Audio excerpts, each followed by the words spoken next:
Rolling.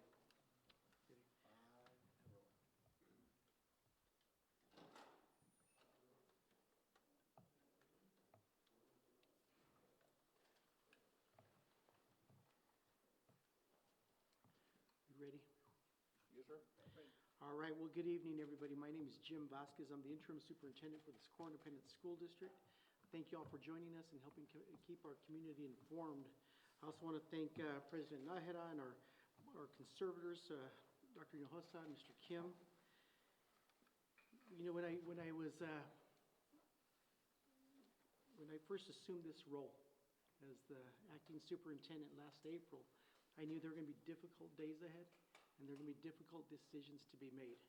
But nothing prepared me for what we had to do this evening. It was this was incredibly difficult because we're dealing with people's lives here, and that's not lost on us. We understand that. Nobody wanted to see these cuts made in our district. It was painful to make that recommendation. It was painful for the board to act on it, and obviously it's going to be painful for everybody who's going to be impacted by this. But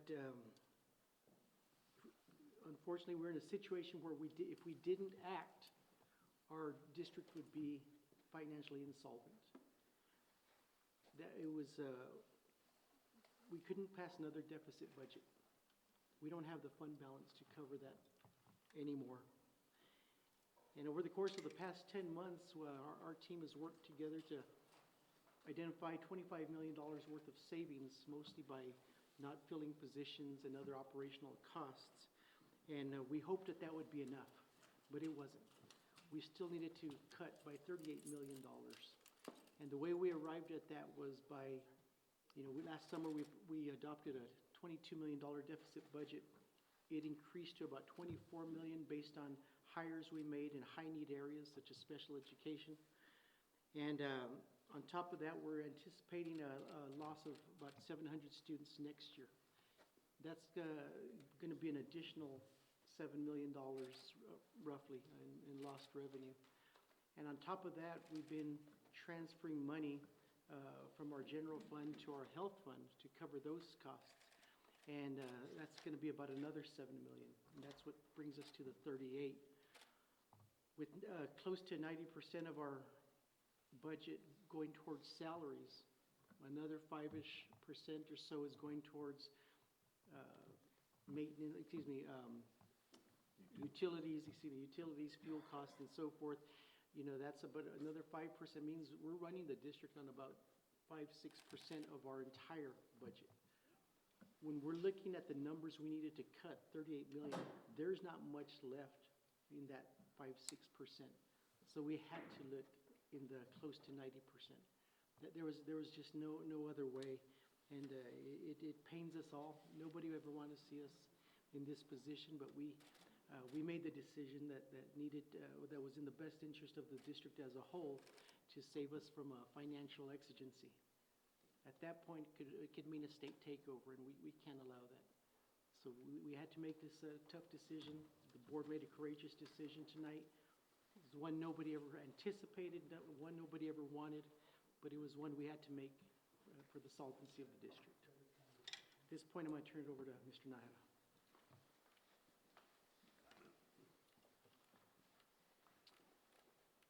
Good evening, night, everybody. My name is Michael Nahara. I'm president of the board for the Socorro Independent School District. First, I want to thank Mr. Vasquez for his courageous leadership during this very difficult time. The courage and the experience, the determination to improve our situation as a district is greatly appreciated. His leadership is appreciated, of course. We also appreciate our TAA conservators, Dr. Hinojosa and Mr. Kim. About 10 months ago, we started this path with Mr. Vasquez and our conservators. We knew it was going to be difficult. We knew that we had to get our district back on the right path. I never imagined that we would have to do something like this. I appreciate my colleagues on the board who are here tonight in making sure that we take this difficult step to move forward. Again, none of us take it lightly. It's nothing that any of us wanted to do, but it's something that if we continue to put off, the situation would only get worse. We're committed to improving our financial situation. I appreciate the district leadership, the teachers, our staff, everybody who contributes every day to making sure that this district is an amazing place for our students to come to school, to love coming to school and to learn. And I know that in spite of our current situation, everybody who teaches our kids, who interacts with our kids on a daily basis, whether it's on the bus in the morning, the cafeteria, you know, the custodians who keep our schools clean, our teachers, and everybody who supports along the way. I know they will remain committed, and our students will continue to receive a high-quality education here at the Socorro Independent School District. Thank you. I'm Michael Hinojosa, conservator for the state of Texas. First of all, this is a great school district. I want to put that out in front. I know because I've been around, I've been a lot of places. They took some courageous steps tonight. I want to thank the administration for being very thorough in planning and explaining the predicament that we're in under some very difficult, emotional, passionate students and staff and community members. So they made the recommendations that were very thoughtful, well explained, and hopefully you picked up on the urgency of it. None of this is fun. This is one of the most difficult things you'll ever have to do as a superintendent, much less an interim. Secondly, I want to thank the board for supporting us. It was not unanimous because it was so big. Everybody had a point of view on it, but it was cordial and professional. But what they did is they maintained control. They're in control of their destiny. This is going to be difficult, but they're going to make it because of their professionalism, and there's going to be a new board. There's going to be at least 3 new board members. They will have to pick this up. And actually, those 3 new board members are going to have to adopt the budget. So this thing is really important to understand. You have reported on this. You saw what happened to El Paso ISD. You know what's happening in Houston ISD. And they believe in their community that it was so important that they want to be in control of their destiny. And as difficult as it was to move forward. It's the first step. And you're going to report on it, and you're going to be here, and they're going to follow the policy. And I have every confidence they're going to execute with precision as you follow this path. Mr. Kim, anything you want to add? Andrew Kim, TE, conservator. I'll just say this, once again, echoing everybody's opinions and just the passion for tonight's for the Socorro Independent School District. Certainly as a newbie experiencing the hospitality of this community, once again, the passion is shown tonight. Certainly a very courageous decision by the board. And I want to thank Mr. Vasquez as well as the staff for their excellent work. But once again, as Dr. Hinojosa just mentioned, this is just the beginning of the process. I'll just speak quickly to the fact that we are still on the process of improving our systems and our processes. You got to saw a bit of that tonight, the way the presentations have improved, the information is crystal clear and succinct. So as we go forward, we'll have to continue to improve those processes going forward. And those processes and those systems will yield better results, better decisions. Certainly this is a tough time at this particular point, but there is a hope for the future, and I hope that everyone will be engaged in a positive way to support this board, the administration, the teachers, and certainly the school district. Thank you. We'll be glad to take any questions you may have. Yes. Sorry. You were pointing out some of the facts on some of the budgets throughout the years. What stuck out to you most about deficit adoptions? Yeah, well, the last year was really powerful, and I'm glad that Mr. Solis was able to explain it so well. So it was multiple things that happened that last year that was startling. It was the enrollment shift completely, 1,400 students opposite. But then also some decisions that were made, like the turf. That's one-time money, but that added, and when he talked about all the things, so that was the biggest thing. But I also noticed that for several years, they went above. They had a deficit budget. So those two things together created this perfect storm. And, they probably could have prevented it, but, there's competition for teachers. And I know like 3 years ago, El Paso and Socorro and Isla gave 6-7% salary increase. Well, by the way, you got to pay for that every year, not just that year. So there were some things like that occurred. In hindsight, it's very easy to see. But when you're in the middle of the competition for great talent, you make some decisions maybe that aren't as sound as if you're more dispassionate about it. So those are the big things that I saw in the numbers. In your assessment, how long does it take to recover from what you saw? It depends on what they do next. First of all, they got to make sure that they have position control and that they're very disciplined on their positions and that they're very careful about hiring.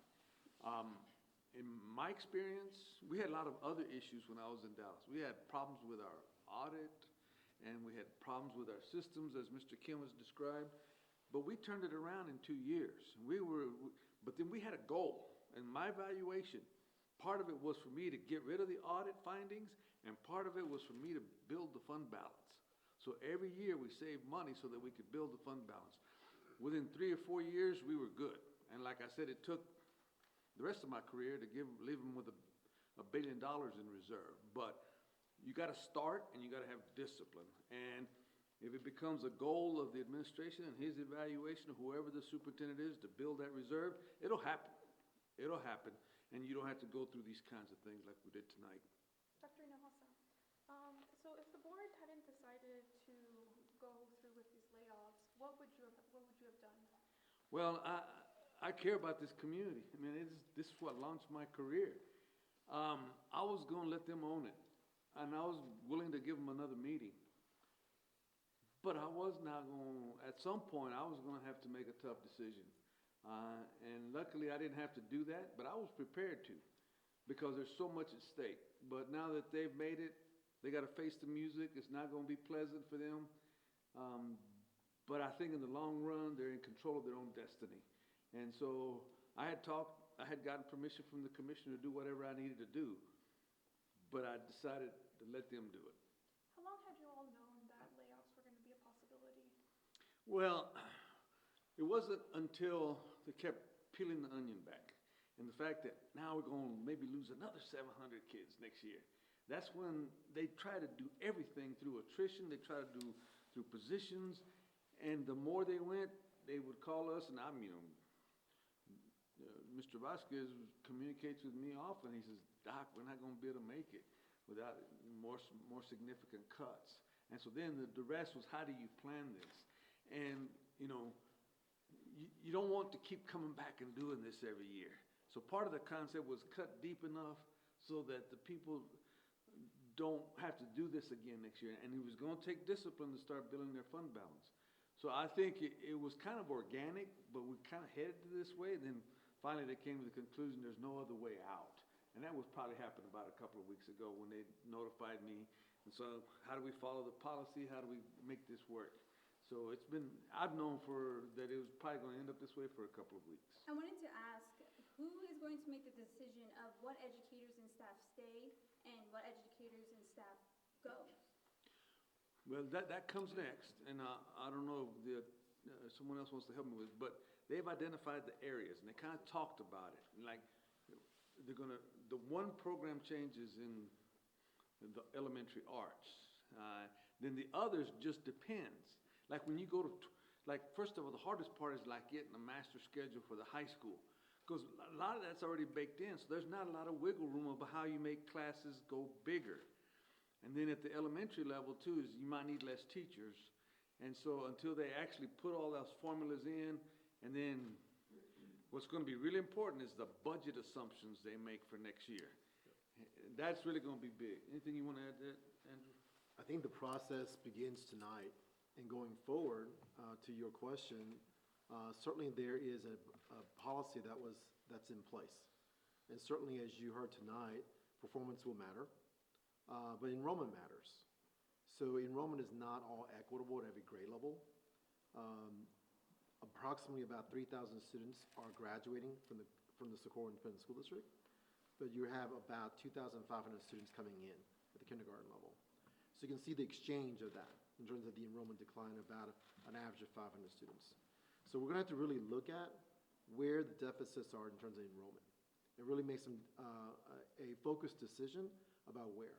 It's not gonna be just an arbitrary decision, but when we identify where that is according to policy, then we'll have to then apply performance. Then we have to apply other factors that you saw here tonight. So really be driven by the policy and the guidelines that the board adopted here tonight. Mr. Kim, more or less, when will staff know who's being cut? Well, I think that was discussed tonight about the timeline. And you heard the timeline of May 21st being the ultimate deadline that needs to be notified. Certainly, we want to do better than that. The district, I think, will move forward here quickly to identify those areas based upon projected enrollment projections for next school year, and start trying to notify folks by early April so that folks will have an understanding and information. And the district needs to go and be very thoughtful about communicating that out to the teachers and the staff members. Are there going to be any high-paying administrative positions that are going to be laid off? If I may, I want to address the previous question, and I'll address that. So, tonight, the board gave us the authority to start moving forward with this plan. So, starting tomorrow, our Human Resources Department, Finance Department, and principals will meet and look at the projections for next school year based on enrollment, projected enrollment, and start determining how much staff we'll need, especially with the new staffing guidelines, going from 22 to 24 to one elementary and up to 26 to one in middle schools. So based on that, they'll be looking at projected enrollment and make those decisions in the coming weeks. I have reached out in anticipation of tonight's vote to other superintendents in the area, just to see if if they have openings. We want to work with them, see if they'll partner with us, see if we can find some of these folks who may be losing their positions, find them a job elsewhere. We also, and it's been a policy or a practice of ours for many years, where if a teacher wants to get another certification, challenge the test to get another certification, district will pay for it if they pass. So we're going to encourage them to make themselves more marketable. Go out and get a certification. We'll pay for it if you pass, and hopefully that could be an area of need for us, so we can keep you. If for whatever reason they're unable to find a position, we certainly will take them on as a substitute teacher next year. But we do want to take care of them. They're family. They're one of ours, and we want to make sure we show compassion and understanding of their situation. Now, with regard to the question on administration, one of the first line on there on the board agenda was central office positions. We haven't identified any. I can tell you that we already have cut central office positions by 10% over the course of the last 8 to 10 months. We've cut cabinet level positions already, director positions, and we'll identify other positions in the coming weeks as we evaluate the situation. Mr. Vasquez, Yes, the CFO, I believe, mentioned that the district may have to go out and get another note later this year. How real or how likely is that? It's pretty likely, unfortunately. It's pretty likely. We don't get an allotment from the state in April or in August. We can get through April. August worries us, so there's a high likelihood that we will have to go out this summer. Do you have a projection of how much that allotment loan would be and when you would get it? I did also speak with YISD today, Superintendent Dr. Delatorre. He says he's anticipating a $25 million loan in August while they wait for that state funding.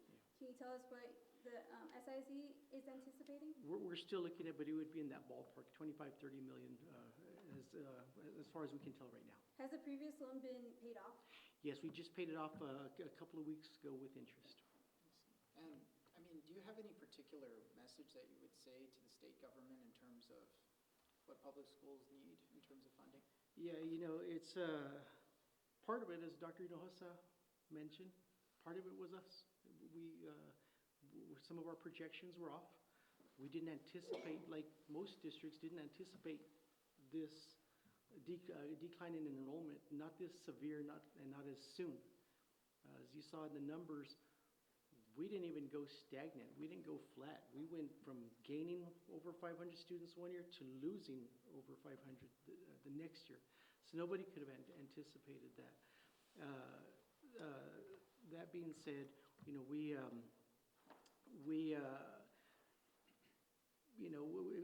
seen the I'd numbers. like to weigh in on Sure. that too. And I work for the state on this project, but the state of Texas has $23 billion.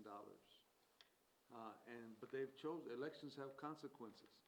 And, they're in control. And they're gonna make decisions that they have the votes to make. And it's, right now, there's no projected increase in the basic allotment. The basic allotment is where you get general revenue to make. They're gonna put money in special ed, they're gonna put money in other formulas that might help Socorro a little bit, but it's not gonna be a lot. And so Socorro has to clean their own internal house. They're not gonna get bailed out by the state. If there is a little bit of extra revenue, they have to be very smart on how they use that revenue to start building that reserve. Mr. Hinojosa, the central theme of basically all the districts struggling is, as you mentioned, declining birth rates and low attendance. But wouldn't this be a little bit counterproductive, considering that this decision affects the finances of a lot of families, and also removing programs that incentivize the attendance of schools as they have been proved by a lot of studies? What do we see this decision going on the long run? Yeah, they had to make some tough decisions, and they couldn't pick a good one. None of the options were good. They chose based upon whatever the information that they had, that this was the one that they could probably execute. And you're right, it's counterintuitive. In Dallas, we had a goal that we wanted every student to participate in one extracurricular activity, but then we had to fund it. And so it's a cost-benefit analysis, but their backs are to the wall. And if they don't start now, when are they going to start? You saw the line go down on reserve. And you saw that another district in the county has 81 days. So they're not in this predicament. So they have to take drastic measures, and there is not going to be an easy path forward. And you saw the passion in the kids and the parents, but they're going to make it. They're going to recover because Socorro is strong, and I really do believe in their team concept. And while they disagree tonight on the votes, that's understandable. As a superintendent, you should never expect a unanimous vote on something this difficult. So that's the way democracy works. And, democracy is ugly sometimes, but it's the best thing going. And whether we agree at the state or whether we agree in El Paso County, it is what it is. And now you have to live with your decisions. And luckily, they made the decision to stay in control of their own destiny. Just a question for Mr. Vasquez, real quick. We're talking about looking for savings in the future, but there were some discrepancies in recent years, and you noted it was before your time, but how much work is going to go into finding out just how you guys got that so wrong for those few years? Well, like I said, some of that was not anticipated. I mean, I was watching the SLEDA board meeting last week, and they weren't anticipating the declines that they had. I think this is just something that caught everybody off guard, that steep decline in enrollment. One thing that we did do that will help us, about a year ago, we got a demographic study done, and it tells us what our enrollment will be moving forward over the next 10 years. And I think we'll probably bottom out at about 43,000 in the next 10 years. And so we just need to make sure we stay on top of that, look at the trends, and just to make sure that we're always on top of the budget. and are disciplined. And I think that's going to be the key. We're going to have to show a lot of discipline over the years. We were a district of abundance for years and years. We could always anticipate another 1,000, 1,500 kids the next year. So it was easy to purchase programs for kids. It was easy to hire a teacher if we wanted to build a program to support our kids. It was easy for us to do that back in the day. We don't have that luxury anymore.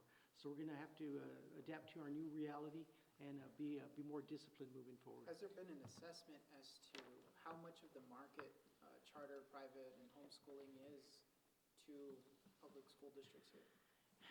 I can tell you here in El Paso, I don't anticipate a loss to private schools so much. We don't have a lot of options for private schools, and the ones we do have are packed. What I do worry a little bit about is, I understand in one of the bills talks about a $2,000 payment for parents for homeschool. Now that I worry a little bit about. I could see some of our community members taking advantage of that. So that one worries me more than the private schools. Do you anticipate the programs that are being cut, the staffing that's being cut right now, do you anticipate them ever coming back, you say, when things are better? You know, we've gone through tough times before. Back in about 2011, we had to move some folks out that were at the campus, at the district level, out to the campus level. It wasn't to this extent, but we've had tough times before in this district. We had to take out a loan, I believe, in 2002, 2003, but we always bounced back. And this one obviously is more severe than those, but we're going to bounce back, and we do want to make sure that we continue to provide these programs for kids. So some of these changes that you're seeing, we're not so much eliminating them as much as we are restructuring how we do it. We still want to continue to offer these opportunities for our students moving forward. It's just going to look a little bit differently than it has in years past. And Mr. Vasquez, I was told that you actually polled a couple of elementary fine arts teachers into meetings telling them that their contract would not be renewed for next school year. Yeah, I met with them. That's not what I told them, but I did meet with them on Friday. The board agenda comes out every Friday, usually about 5:30. And the last thing I wanted was for them to see that agenda item that said that we were considering a reduction in force and it was going to include that program. I didn't want them to find out by reading the board agenda, by somebody texting them that, hey, did you see the board agenda? I did not want them to find out that way. So what I did is I called that meeting so I can tell them face to face. I didn't want them to find out any other way than hearing it from me. And it was tough. I caught them off guard, quite honestly. Nobody was expecting this. But I felt I had to do that to protect their dignity, and so they don't find out anyway. And what I just shared with them is that was going to be on the board agenda, and that's something that we were considering moving forward. Was it just one meeting? It was just one meeting, yes, ma'am. Mr. Vasquez, it seems like there's been a lot of thought about what's going to happen this year in terms of the operating and debt service. Are you all anticipating you're going to need to do at least an incremental tax rate increase this year? One thing that we are considering in November, and I think we have to consider all options. We can only cut our way out of this so much. We also need to look at ways to increase our revenues. And one way would be through a TRE, a VA TRE as they call it now. And it's something that could bring in approximately $28 million in revenue. We have to put that on the ballot in November. I know that Governor Abbott has suggested that we need 2/3 of the vote to pass that these days. To get 2/3 vote on anything is going to be difficult. Let me add to that. A lot depends on how they handle this going forward. And if they can prove to the taxpayers that they're worthy, but they've got to do a lot of things right between now and the time. And there's some certain date that you can have to call that. So a lot depends on whether, they start rebuilding the trust. But now, they've admitted very publicly what the problem is, and I think you guys picked it up because the presentation was very clear. And so now everybody knows the magnitude of it, and so it's not what happens to you, it's how you respond. So what's going to be key, is how they respond over the next 3 months, even to have that as a consideration. Are you all concerned about the new proposal to increase the homestead exemption, if it might pass this year? So the legislature intend to increase the homestead exemption to $140,000, which is what the Senate has offered up. The House is still, I think, a little bit below that. So that type of exemption really affects the debt side. On your operational side, what's known as the maintenance and operation side, that's actually because there's an equalization issue at the state level, so you're made whole to that. So once again, it's one of those areas that would affect the INS interest rate on the debt side, but not necessarily have a huge effect on the M&O side, the operation side, which is what we're concerned about here at the District Board. Good question, though. You asked a question about what we would ask the state leadership of. Texas wants to be a world-leading economy. That doesn't happen by accident. Most of the students in our state go to public schools. We've had over 20% inflation, and yet funding has been the same since 2019. So how are we going to be a world-leading economy and educate the students who will support that if we're not going to invest in it? It's time the state invests to create the future that we want to be at. They need to invest in our public schools that serve a majority of our students. Real quickly for Mr. Vasquez, one thing we heard a lot from teachers is that you guys didn't turn over every stone or look hard enough for savings. Can you walk through, you've identified some savings tonight, but your process for finding others in the district? Just get a little transparency for the people that might be questioning. Yeah, we worked with, we obviously with our leadership team, not only the cabinet members, but directors who oversee departments. We met with principals, obviously met with the conservators, financial advisors, just to make sure that, are we missing something? Is there something that we can do better? Are there other ways to cut? We asked all these, we did not want to take this action. We did not. This was a last resort, not a first option. This was a last resort. So you say principals, people from different departments were reviewing their budget, or how detailed was this process of review? So we called some principals together starting in December, shared with them some of the things that we were looking at to help with the cuts, necessary cuts, and wanted their opinion. How is this going to affect you? How is this going to affect your students? Is this reasonable, but what we're asking? What other thing, you know your budgets better than we do. What are some areas where you think would be better? If you don't want this cut, what places do you think would be better for us to cut? So we wanted that buy-in and that input from them, because ultimately it's going to affect them. So we needed that input from them. We probably got time for one or two more questions. What would you say is the amount of state mandates that you all have to pay, and what does that cover? I know that there's HB3 where you have to have armed guard at every school. Yeah, I don't have a number on that, but that is one that's concerning, and I know they're bringing that up as a bill, from my understanding, and that's something that we would definitely appreciate, but the unfunded mandates absolutely hurt us. Yeah, part of that too is very complicated. Like certain programs, like special ed, we have to have maintenance of effort regardless of what you give, and that all works into the formulas, and that's stuff that Mr. Kim knows more about. It's really hard to put a number, I think, to your question. It's a great question. I think that certainly there's some safety areas. The legislature, though, is intended to increase some funding in the safety area, so we'll hopefully see a benefit to that. But I do want to just once again reiterate, you saw tonight that there was a assumption of $38 million in terms of deficit. The board's action tonight will yield potentially about $30 million in terms of savings. It's a cost avoidance in many ways. There's still then, as a result of that, an $8 million deficit that needs to be realized. So the question about, is this the end of it? This is really, once again, the beginning of the process.